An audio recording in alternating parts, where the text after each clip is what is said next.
Hey Sarah, how are you? Hey, good. How you doing, Jacquelyn? Good. It's good to have you. I don't know if you and I have ever been on the podcast. Definitely not alone. We definitely been on the podcast together, but I Really? think it's been a hot minute. Yeah. Okay. Okay, valid. Now it is coming back to me now. Well, you're like on every podcast. So if I've been on a podcast, then I've definitely been on at least one podcast with you. Yes. Yes, yeah, yeah. You definitely okay, cool. Well, good to have you back. Sorry, my memory is terrible. I'm very excited to talk about your story. I feel very like personally close to the story too, because we were working on it Yeah. together. It was sort of Yeah. one of our first, I guess, what like third project together probably is like editor and reporter, but it Yeah. was really fun. So we can dive into that. I don't want to get ahead of myself. It's just what I always do every single time. But I wanted to walk us through last week's headlines before I dive in. So our cover story was Sarah's incredible story about basically a year after the LA wildfires. We have some early data looking at exposures and cancer risk for the firefighters. I'm going to let Sarah sort of get into the details there, but it was a really fascinating story. And also just, I'm going to embarrass you. I'm sorry, but it was just so beautifully written. It was so beautifully written. It was so good. It was so fun to see Sarah's like voice come out. It was so distinctly her. This podcast is probably going to be just me gushing about how good of a story it was. So I'm excited to talk about it.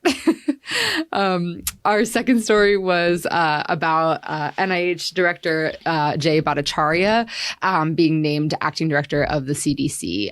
It's a temporary position in a larger public health shakeup, but definitely an interesting sort of conversation about whether that brings about conflicts of interest. And a lot of our experts did say that there were some issues in terms of conflict of interest between NIH director and CDC director. So something to watch for sure.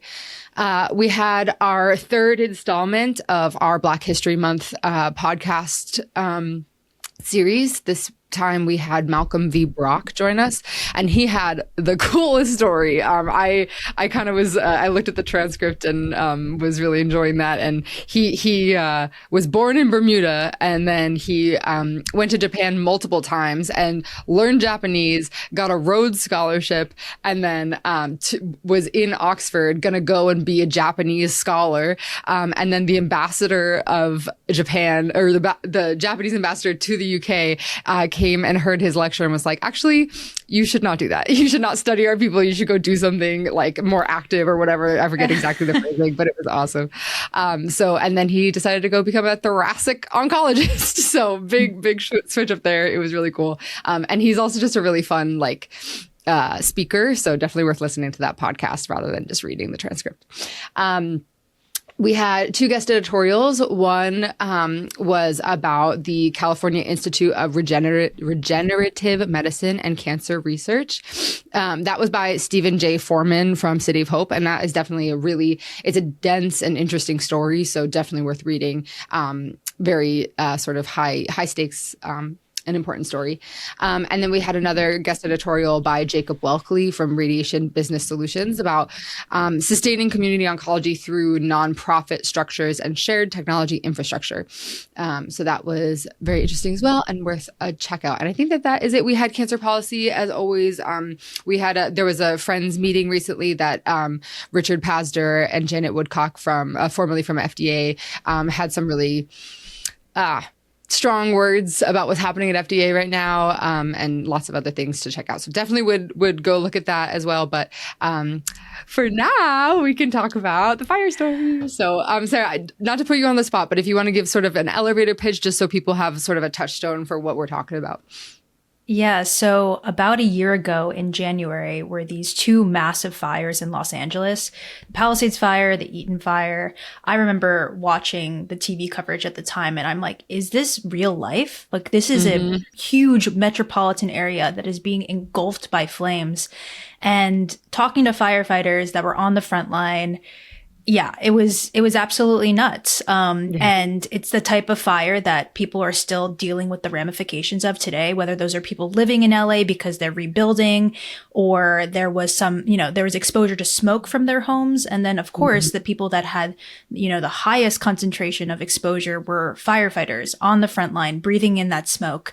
And recently there's been kind of a culture shift happening among firefighters where there is this, this conversation about cancer risk and cancer prevention and some of the anxieties and fears about the exposures and how that might link to their cancer is starting to kind of come to the surface in the way that maybe it was a creeping suspicion in the back of their heads, or they would see, one of their coworkers come down with cancer, but just it wasn't really this organized thing. And within the past couple of years, due in part to climate change, due in part to seeing these crazy fires of these magnitudes at, a more frequent rate, but also just some pretty brave people coming up to the forefront being like, we have to talk about this right now.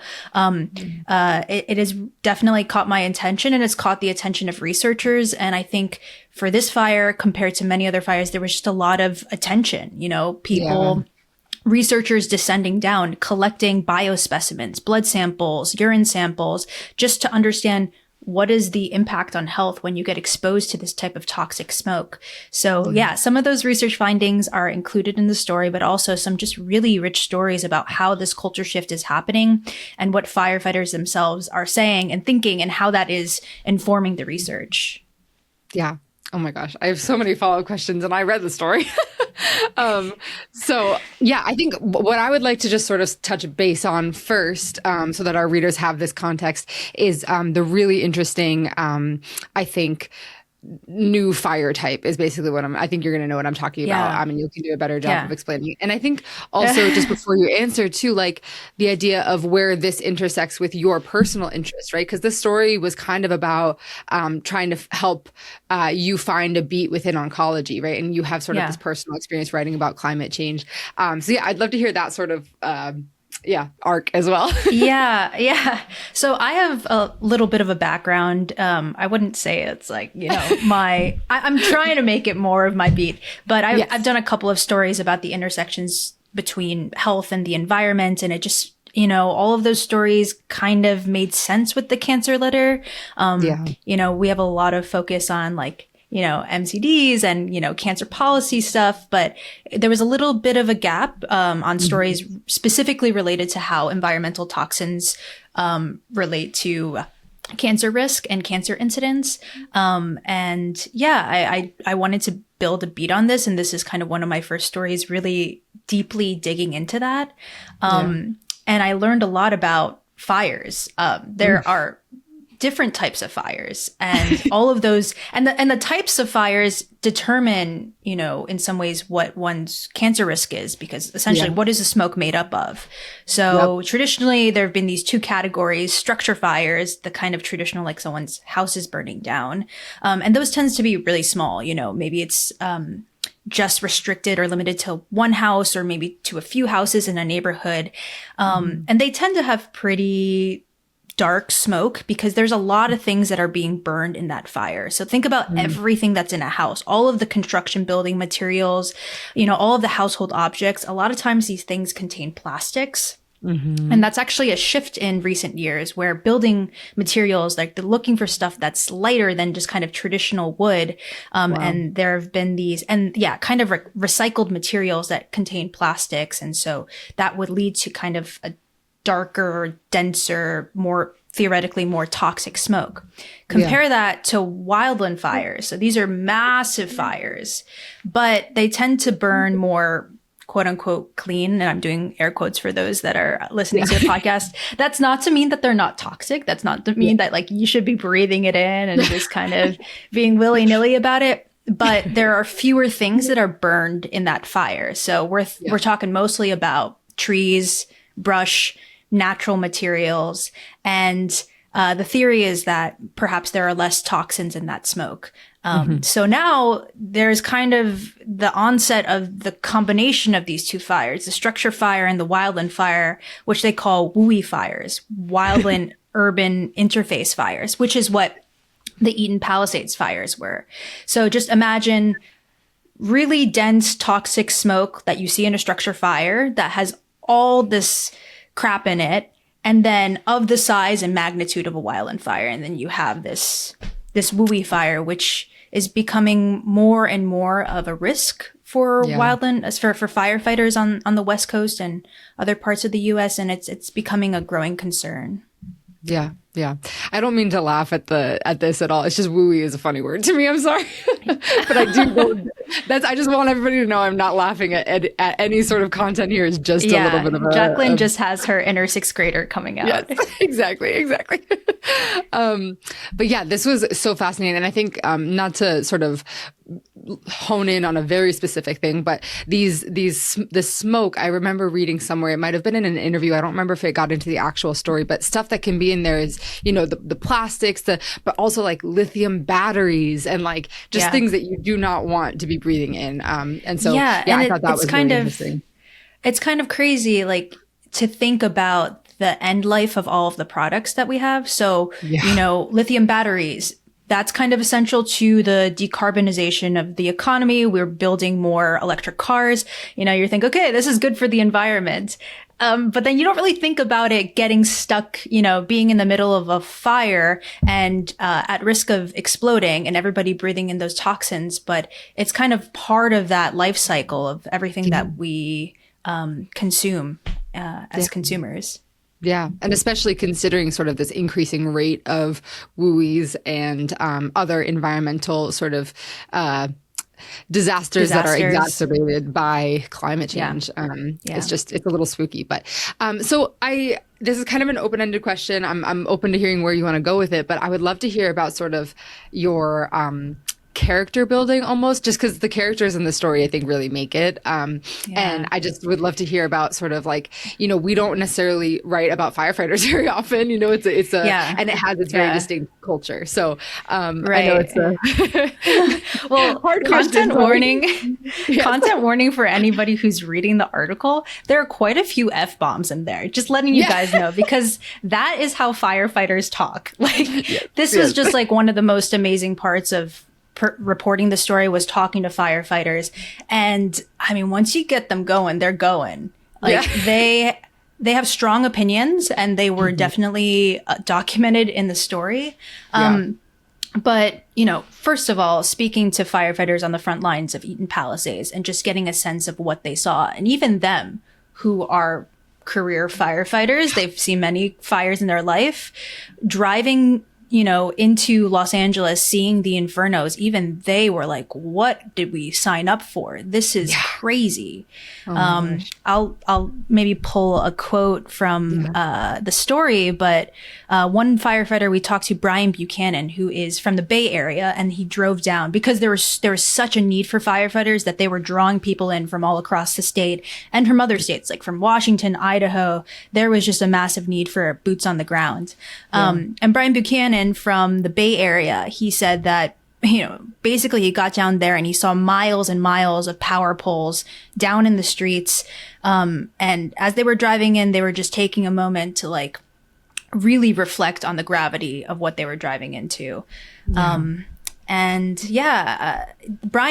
came in with like a crew of 3 people, so full crew of 4 folks. And pretty much they didn't wear a respirator for the entire Eaton Palisades fires.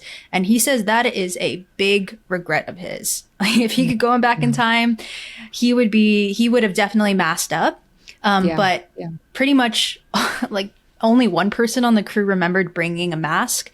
Wow. And so, as the fire captain, he was really trying to encourage people, like, please, you wear the mask, like you're up in there, like kind of sacrificing himself a bit. And it just, I mean, that's kind of part of the firefighter culture, which is like, we're all in this together.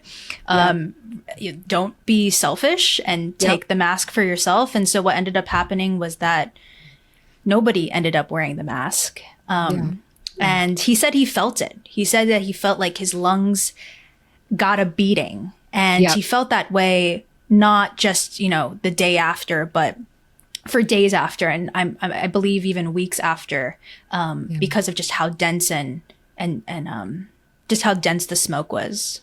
Yeah.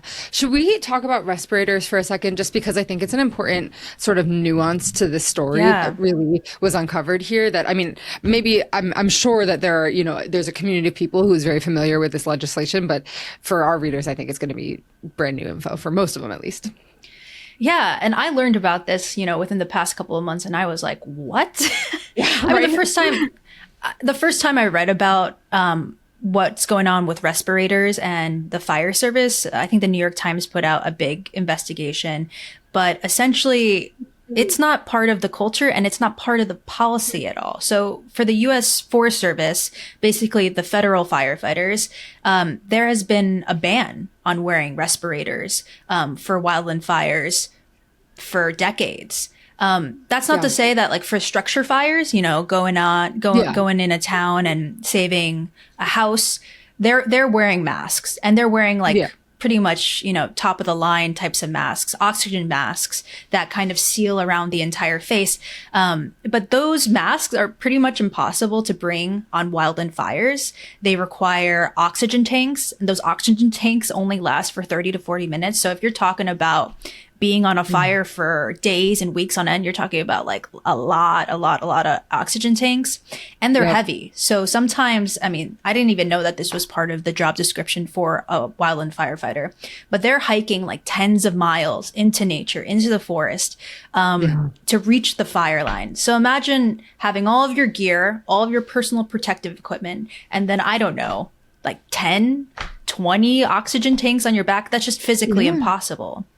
So there's all of these logistical issues behind wearing a mask. There's definitely a lighter weight alternative. They have, you know, let's say P100 masks that filter out particulate matter. But the issue is that they make it really hard to breathe. And I don't think this has really been documented in the literature, although there are definitely some ongoing studies to see like just how physically taxing is it. And how much does it, you know, restrict oxygen flow to someone's body? You know, how much less are they able to be like, you know, physically capable of fighting a fire? But definitely, at least from anecdotal, you know, conversations in the fire service, that's basically what's fueling the ban and also the cultural resistance from wearing a respirator. It's just like, I need to be able to do my job. And you know, it is hot, and wearing a respirator for 12 hours on end is just really not that feasible. I will say real quick. Oh, sorry, go ahead. Just that there's been an update within recent months. So so the U.S. Forest Service has kind of walked back the full ban. They're still saying when you're at the fire line, when you're doing the most arduous work there is as a firefighter, you can't wear a mask. But with stuff that is less physically rigorous, where you also might really get high exposure, then, you know, you're allowed to wear a respirator. And they even have been providing some N95s to firefighters. Yeah. And that's sort of, you called it the cleanup time, or what's it called? Sort of that high exposure.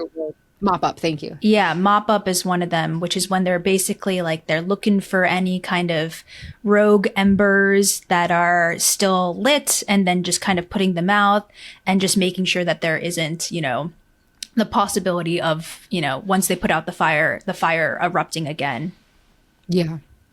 Absolutely. I'm trying to find, because I remember the quote for the sort of, we can't really wear respirators was so strong. So I just was trying to find it, but I don't know if I'm going to be able to do it on the spot. But all that to say is that I think, you know, you hear, I have a nuanced point in my head, and I'm not sure I'm going to be able to communicate it well, but I guess you hear this, there's a culture of pushback against respirators, and there's a lot of machismo and pride and masculine pride in sort of firefighting culture. And I think that it's important to, you know, walk that line between, like, I don't want to come across as us like dismissing that cultural thing, right? And I think you did a great job of that, Sara, but I just want to reiterate because, you know, it is actually impacting their health, and I think their work, regardless of, you know, what the studies show about actually how much oxygen gets in the brain or whatever, if it's impeding their ability to do their job. And again, it's in this high stress, high danger environment. Things change really quickly. You know, terrifying if I think about it. Honestly, I'm just talking and I'm imagining it and I'm getting like worked up. You know, it's an intense experience. And it's like, you know, on some level we have to trust the people who are there to do the best job they can. And I just really want to find that quote. I know what quote you're talking about. Know what it is? Do you know what I'm saying? I think so. Wait, maybe I can find it. Is it this one? It kind of gets to the heart of, I would say, the challenges or the tensions between firefighters and researchers. But one of the firefighters said, "I don't mean to sound arrogant by any means, and I understand that researchers are coming from a place of goodwill and good intentions. But if you're going to make my job harder in the name of keeping me safer, then you're going to have a fight on your hands." There was also one other thing he said that was really, he said, "There's a disconnect from the people that make the rules, that sit behind desks and look at data, and the people that are doing the work on the line. I don't care what they say. They don't know what it's like. And that's going to be a universal attitude across the fire service." Yeah. Yeah. And I just think that that's so important to this conversation. And just respectable. I truly am getting chills just reading it. And I think throughout the story I got chills. But yeah, that was a big one. Well, I'll jump in and say something real quick, which is while reporting the story, I got kind of two narratives happening at the same time. And I think this is what happens when culture shifts, when there's a paradigm shift. So, there's this tension that one of the firefighters was talking about, which is that researchers, they don't get it, or policymakers don't get it. And there's that disconnect. But at the same time, firefighters are getting involved in research in a way that has not happened before. And I'm talking about firefighters being co-PIs on research papers, not just research participants donating their biospecimens. They're getting in there and even in some cases, there are these amazing firefighter scientists, have both hats, people that have masters in public health and also have the lived experience of being a firefighter, or even a PhD in chemistry, which is one of the firefighters in the story that we interviewed. But we see it shifting away from us versus them to collaborating together to create something that is actually reasonable and something that people want to do, and kind of talking to firefighters themselves and being like, what are the issues, as opposed to telling them what the issues are.